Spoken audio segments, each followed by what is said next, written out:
السوال التاسع عشر، 19واں سوال، اترون ان ابلیس اللعین اعلم من سید الکائنات علیہ السلام واوسع علما منہ مطلقا وهل كتبتم ذلك فی تصنیف؟ حضرت فرماتے ہیں فی تصنیف، یہ بتاؤ تمہارا کیا یہ عقیدہ ہے کہ ابلیس لعین کا علم علیہ باللہ رسول اللہ صلی اللہ علیہ وسلم سے زیادہ ہے؟ اور کیا یہ تمہارا عقیدہ ہے کہ ابلیس کے علم میں وسعت اللہ کے نبی سے زیادہ ہے؟ اور جو یہ عقیدہ رکھے ابلیس کا علم حضور پاک صلی اللہ علیہ وسلم سے زیادہ ہے، اس کے ہاں تمہارا فیصلہ کیا ہے اور اس کے بارے میں تمہارا نظریہ کیا ہے؟ الجواب، قد سبق منا تحریر هذه المسئلہ ان النبی صلی اللہ علیہ وسلم عالم الخلق علی الاطلاق بالعلوم۔ حضرت فرما رہے ہیں ہمارا عقیدہ اور ہمارا نظریہ یہ ہے کہ نبی کریم صلی اللہ علیہ وسلم کے پاس کائنات میں سب سے زیادہ علم ہے، اور جس کا یہ عقیدہ ہو کہ کسی شخص کا علم اللہ کے نبی صلی اللہ علیہ وسلم سے زیادہ ہے، ہمارے ہاں وہ کافر ہے اور دائرہ اسلام سے خارج ہے۔ ہمارا عقیدہ یہی ہے جو ہم نے آپ کو بیان کر دی ہے۔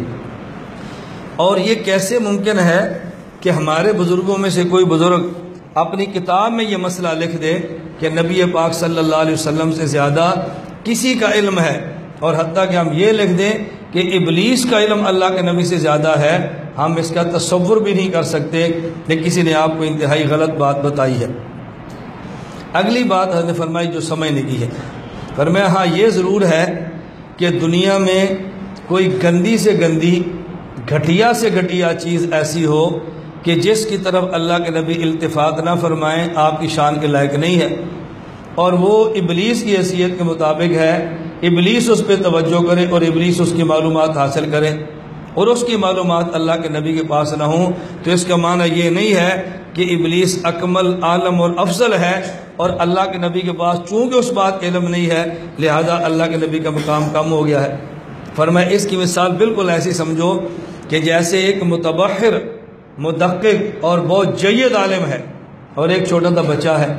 اب اس محقق اور مدقق جید عالم کا علم اس چھوٹے بچے سے کئی گنا زیادہ ہے، ان دونوں کے علم میں آپس میں کوئی مناسبت ہی نہیں ہے، لیکن بعض گھٹیا سی چیزیں ایسی ہیں کہ جس کا علم اس بچے کے پاس ہے اور متبحر اور جید عالم کے پاس نہیں ہے۔ اب کوئی بندہ یہ بات کہہ دے کہ اس بچے کا علم جید عالم سے زیادہ ہے، یہ کتنی بڑی حماقت ہوگی۔ میں اس کی آپ کو مثال دیتا ہوں۔ آپ کے اپنے علاقے میں کچھ کھیلیں ہوتی ہیں، ہمارے علاقے میں اپنی کھیلیں ہیں جو بچے کھیلتے ہیں، ان میں ایک کھیل کا نام ہے گلی ڈنڈا۔ آپ جانتے ہیں نا کھیل کا نام کیا ہے؟ آپ اپنے شیخ الحدیث صاحب سے کہ استاد جی اج میں تو گلی ڈنڈا کھیل رہا، وہ کیا کہیں گے؟ او بیٹا یہ میری شان کے لائق نہیں ہے، مجھے پتہ ہی نہیں گلی ڈنڈا کسے کہتے ہیں، اور تو کہتا ہے میں نے کھیلنا ہے۔ اب دیکھو بچے کو گلی ڈنڈے کا پتہ ہے لیکن شیخ صاحب کو پتہ۔ اب اس سے کیا نتیجہ نکلا کہ بچے کا علم شیخ صاحب سے بڑھ گیا ہے۔ بات سمجھ آ گئی؟ اب ایک آپ کے مدرسے کے شیخ الحدیث ہیں، بہت بڑے ہیں، اور آپ کا سائیکل پنچر ہو گیا اور آپ کے استاد جی اس کو پنچر تو لگا دو، وہ کہتے ہیں بیٹا میں پنچر نہیں لگا سکتا، مجھے پتہ ہی نہیں ہے۔ تو پھر استاد جی آپ سے تمہارا دکان والا افضل ہے جو پنچر لگا سکتا ہے، تمہارے پاس تو اتنا بھی علم نہیں کہ ٹائر کو پنچر کیسے لگانا ہے، تو ہم شیخ الحدیث بنے بیٹھے ہو۔ اب بتاؤ یہ پنچر لگانے والا جو پنچر لگانے کا فن جانتا ہے، یہ شیخ صاحب سے بڑا ہو گیا علم میں؟ حضرت فرماتے ہیں اسی طرح اگر ایک گندی چیز کا علم اللہ کے نبی کے پاس نہ ہو، ابلیس کے پاس ہو، تو ہم یہ کہتے ہیں فلاں بات کے ابلیس کو پتہ ہے حضور کو نہیں پتہ، تو اس کا معنی یہ نہیں ہے ابلیس کامل ہے، الیاذ باللہ اللہ کے نبی ناقص ہے۔ اس کی اب حضرت نے کئی مثالیں دی ہیں۔ ایک مثال جو میں نے بچے والی دی ہے، دوسری مثال حضرت سلیمان والی کہ ایک بات کا ہدہد کو پتہ تھا اور سلیمان علیہ السلام کو پتہ نہیں تھا۔ سلیمان علیہ السلام کو پتہ تب چلا جب ہدہد نے بتایا۔ اب جب تک سلیمان علیہ السلام کو اس واقعے کا پتہ نہیں تھا تو کوئی بندہ کہہ سکتا ہے کہ ہدہد کا علم زیادہ ہے کیونکہ فلاں واقعے کا علم سلیمان علیہ السلام کو نہیں ہے۔ تو ایک واقعے کا علم نہ ہونے کی وجہ سے سلیمان علیہ السلام کا ناقص ہونا اور ہدہد کو علم ہونے کی وجہ سے ان سے اکمل ہونا لازم نہیں آتا۔ تیسری مثال کیا دی ہے؟ فرمایا افلاطون اور جالینوس ان جیسے اور بڑے بڑے حکیم ہیں۔ اب ایک علم ایسا ہے جو گٹر کے گندے کیڑے کے پاس ہے اور جالینوس کے پاس نہیں۔ اب یہ جو گٹر کا پخانہ ہے اس کو کھائیں تو مزہ کیسا آتا ہے، یہ جالینوس کو پتہ ہے یا کیڑے کو پتہ ہے؟ بتاؤ کیا مزہ آتا ہے، کس کا پتہ ہے اس کو؟ جالینوس کو پتہ ہے کیڑے کو؟ اب کو چونکہ اس گندی غذا کا ذائقہ، کیفیت، اس کی قسمیں کیڑا جانتا ہے، لہذا یہ جالینوس ناقص ہے، اور کیڑے سے بھی گیا گزرا جس کو یہ بھی نہیں پتہ گند کھانے کا مزہ کیا ہوتا ہے۔ ہم کہیں گے خدا کا بندہ، اس کے ذمے کو گند کھانا ہے، جالینوس کے ذمے کو گٹر ہے، کوئی غلاظت کی بو سونگھنا ہے، اب کیسی بات کرتے ہو؟ میری بات سمجھ آ رہی ہے؟ تو اس طرح جالینوس کا مقام کم کیڑے سے نہیں ہوتا، سلیمان علیہ السلام کا مقام حدود سے کم نہیں ہوتا، اور اسی طرح عالم کا علم اور مقام و چھوٹے بچے سے کم نہیں ہوتا، اور کوئی گندی اور غلیظ چیز کا علم ابلیس کے پاس ہو اور رسول اللہ صلی اللہ علیہ وسلم کے پاس نہ ہو تو اس سے لازم نہیں آتا کہ ابلیس کا علم زیادہ ہے علیہ باللہ اور نبی پاک صلی اللہ علیہ وسلم کا علم ان سے کم ہے، اس کا معنی ہرگز نہیں ہے۔ جواب سمجھ آ گیا؟ آگے حضرت نے بات فرمائی ہے کہ دیکھیں ہمارے علاقے ہندوستان کے جو اہل بدعت ہیں، جو کہتے ہیں کہ حضور پاک علم ابلیس سے بھی زیادہ ہے، وہ دلیلوں میں کیا باتیں پیش کرتے ہیں اور اس جھگڑے کو نمٹاتے کیسے ہیں؟ وہ کہتے ہیں رسول اللہ صلی اللہ علیہ وسلم ابلیس سے افضل ہے، اور جب ابلیس سے افضل ہیں تو ابلیس والے سارے علوم بھی حضور کو آئیں گے نا، یہ کیسے ہو سکتا ہے؟ افضل تو ہوں لیکن ابلیس کے علم نہ آتے ہوں۔ تو نبی پاک صلی اللہ علیہ وسلم کا ابلیس سے افضل ہونا اس بات کی دلیل ہے کہ ابلیس والے سارے علوم بھی آپ کے پاس ہیں، یہ قیاس کرتے ہیں۔ حضرت مولانا سہارنپوری فرماتے ہیں کہ یہ قیاس بالکل غلط ہے، قیاس غلط ہے، اس کی آگے وجہ بیان فرمائی ہے۔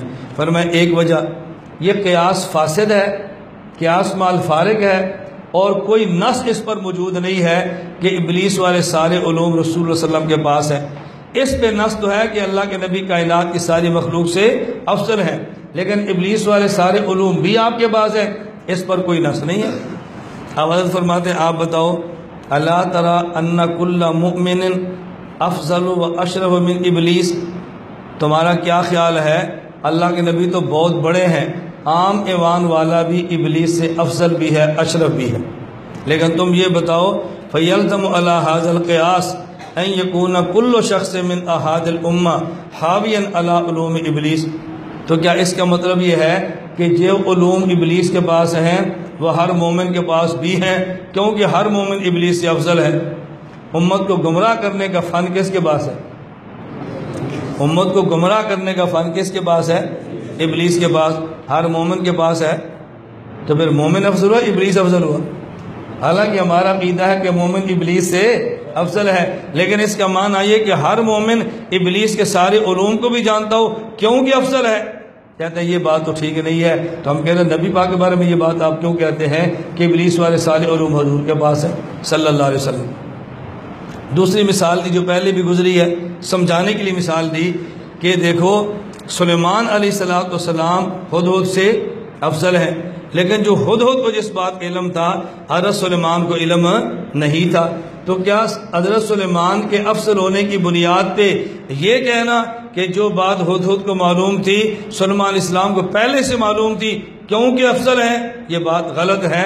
اس لیے کہ ہدہد کہتا ہے انی احطت بما لم تحط بہ، میں ایسی چیز بتا رہا ہوں جس کا علم آپ کے پاس نہیں ہے۔ تیسری مثال کیا دی؟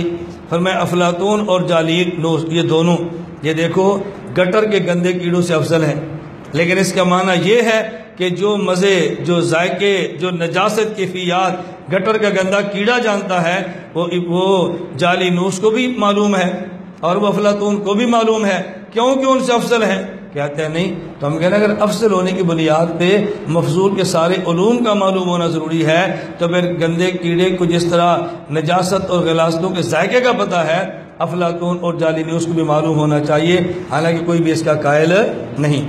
تو حضرت فرماتے ہیں ہم نے مسئلہ یہ لکھا ہے، یہ مسئلہ نہیں لکھا جو انہوں نے آپ کو بتایا ہے، آپ کی غلط ذہن سازی کی گئی ہے۔ اب خلاصہ کیا نکلا کہ رسول پاک صلی اللہ علیہ وسلم کا علم کائنات کے سب افراد سے زیادہ ہے، حتیٰ کہ ابلیس کے علم سے بھی نبی پاک صلی اللہ علیہ وسلم کا علم زیادہ ہے، اور جو یہ کہ ابلیس کا علم حضور سے زیادہ ہے ہمارے ہاں لا ریب، لا شک اور بلا ریب و بشک قطعاً کافر، مرتد اور دارہ اسلام سے خارج۔ لا الہ الا اللہ، لا الہ إلا الله لا إله إلا الله ما لنا رب سوى لا إله إلا الله لا إله